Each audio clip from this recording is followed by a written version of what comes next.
Howdy everybody, Mr. Bob, your neighborhood naturalist. I'm Bob Langston from the North Carolina Zoo. Thank you very kindly for letting me come in and spend a little bit of time with you once again today. Now I hope you've been able to join us on some of the adventures in learning that we've been taking since basically March with the neighborhood naturalist. I thought today we might actually go back and take a look at some of the projects and some of the things we have done in the past. Sort of let you see how they progressed as time went by. First and foremost, however, I would like to mention that since March, the neighborhood naturalist has been coming to you every Saturday, once a week. And there is the possibility over the winter time with people traveling and things like that, that we're going to cut this back to once every 2 weeks. Doesn't mean any of us are going anywhere. Doesn't mean that we're hurting for material. Just means we're making a little bit of a change as we start to look into the spring and hopefully with some changes and things that are going on with COVID protocols and various other things.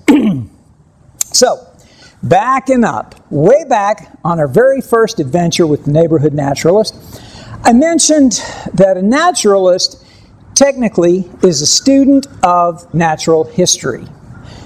I could stretch it a little bit and say an expert in natural history. I am not an expert. I have to use lots of things to learn. Now, naturalists, many of us, are very practical learners. That means we have to observe things. We look at something, scratch our chin and go, And I believe it was Mark Twain who many years ago made a statement that said there are certain lessons that can only be learned in hoisting the cat by the tail. Now please, I don't want to suggest to anybody that you go around and start irritating the neighborhood kitty cats, grabbing them by the tail, trying to pick them up or anything, because if you do, you will find that most of them do not like that. And the way they express that is by turning around and taking a chomp or scratching or things like that. What we mean when we say that little lesson that there are certain things you can only learn in hoisting the cat by the tail, sometimes you have to do it yourself, you have to experience it. So that brings us to where we are right now. Right behind me, I happen to have one of our very first projects. It was a pollinator garden, and I used the term at the time, upcycling. I'm going to scoot back just a little bit so you can see this a little bit better. But this planter, as you see right here, was nothing more than an old a sandbox that one of my neighbors was going to discard. So rather than letting it go straight to the dump, I decided to try and give it one more crack at life, a useful life, before it was discarded. Plastics, as I mentioned, typically don't break down, they just break apart. So this one, we got out here and I filled this up with some nice topsoil, garden soil. We put some seeds in it. I had a wonderful pollinator seed mix we put in here. And you can see that there's some of them that are still hanging around. We do have some black-eyed Susans that are still hanging around and blooming. And I have some here that I can't remember what they are. Nice, pretty blue-purple flowers and things like that. Several things we learned. Number one, you notice that a lot of these flowers have grown out and they're kind of viney.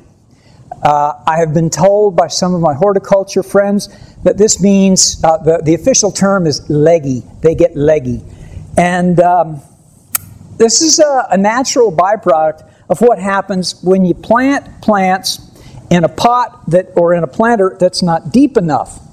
So their roots can't grow out, so they don't grow tall, they just grow viney. Lesson learned. That means the next time that we use our planter to upscale something, I need to have something that's not going to be a tall flower. I need to have something that is going to grow close to the ground so that it won't have to get leggy like this because the soil is not too terribly deep. We'll see what happens next year. I'll actually probably repurpose this planter again next spring with a different mix of flowers. The other lesson learned is that you'll notice this looks kind of cluttered.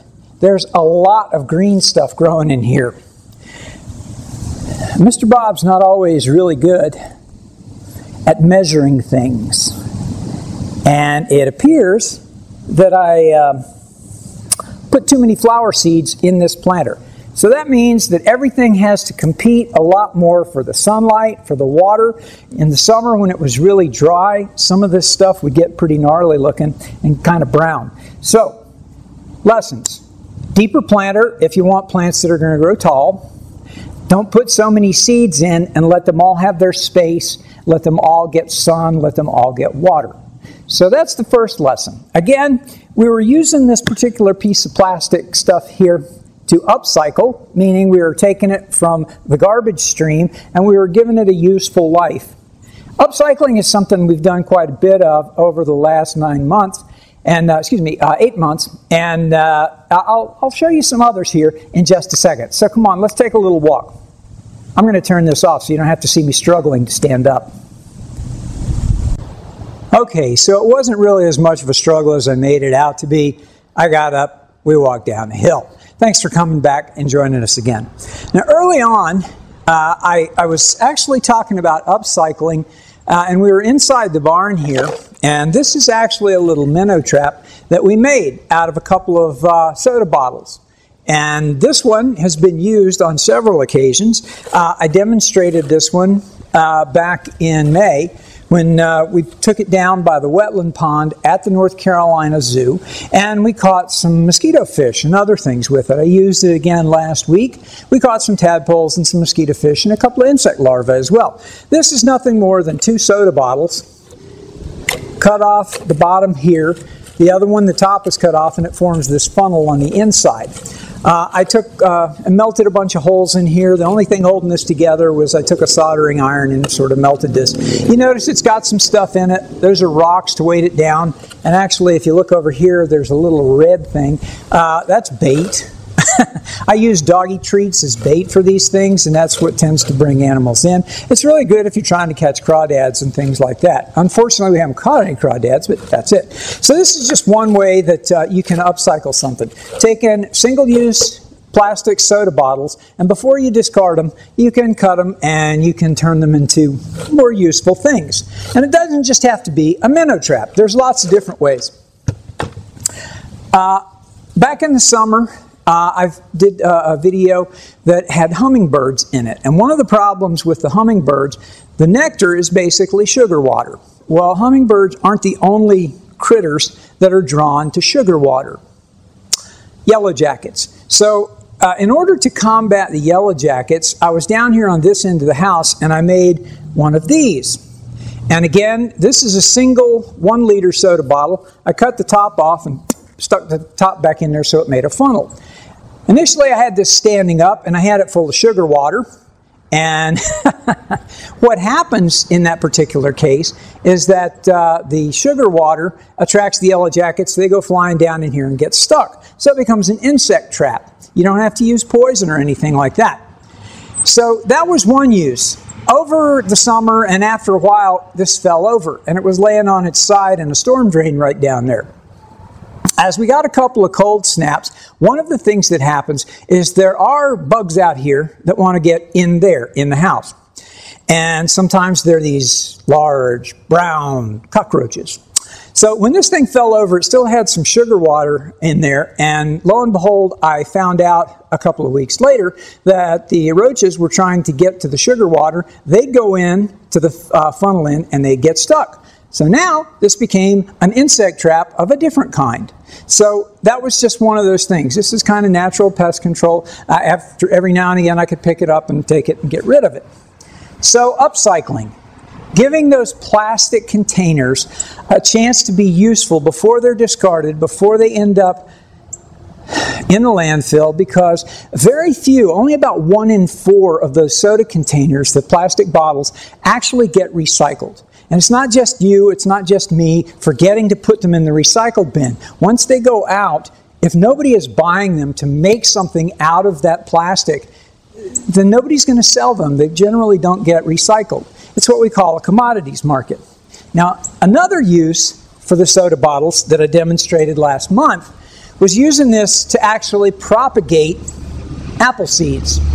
And this is not even attached. This one's just sitting in here. So I took this particular piece, cut the top off. It's got holes poked in the bottom so water can drain out. I put some topsoil in here.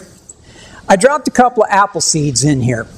Now, I'm not going to go into all the details about apples because chances are the seeds that I put in here came out of a, what was it? It was a Honeycrisp apple.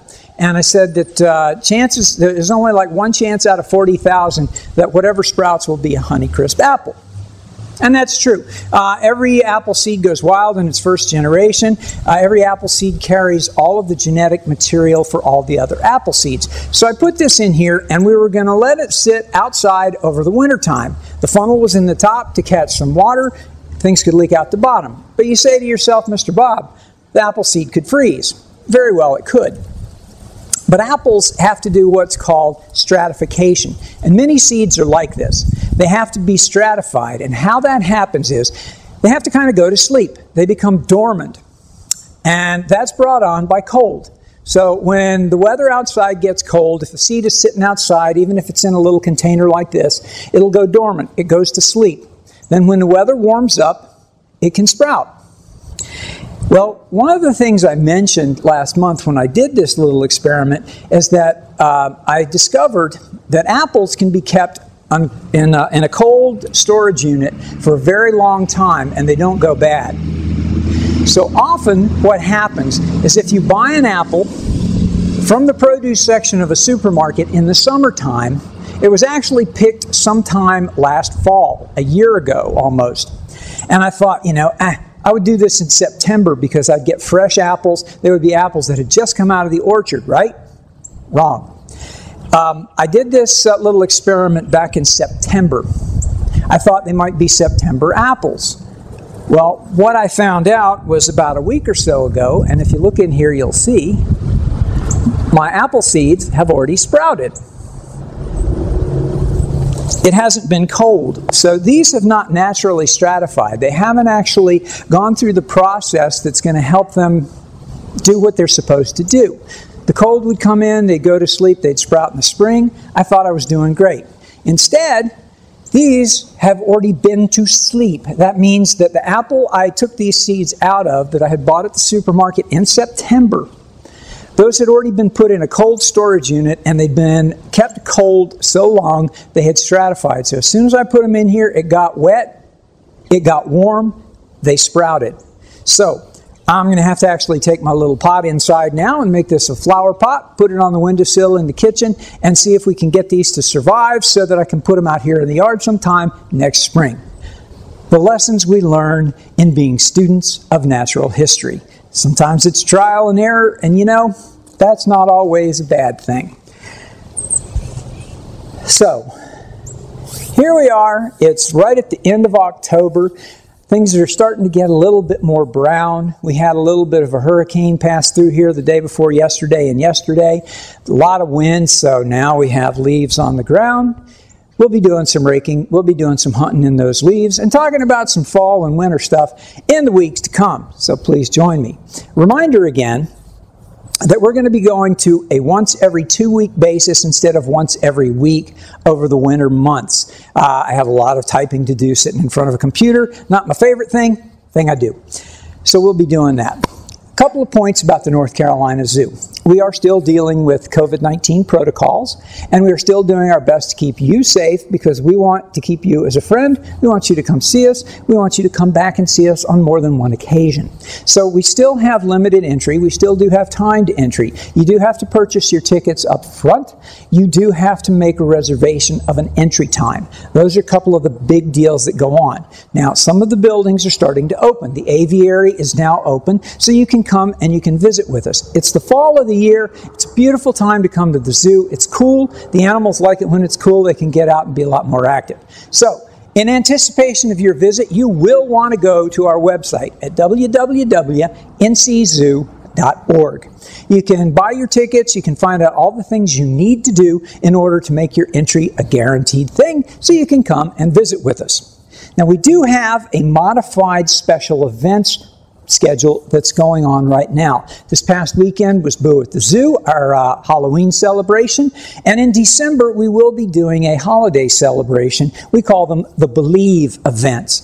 Please visit our website so you can find out details about the Believe events. Come and see us when it's really cool in December, okay? We're going to look forward to seeing you. Once again, I'm Mr. Bob, your neighborhood naturalist, Bob Langston from the North Carolina Zoo. Thank you so much for letting me join you. Please take care of yourselves, but do get outside, explore, and find out about this wonderful thing we call nature. For the North Carolina Zoo, I'm Mr. Bob. I will see you again next time. Take care.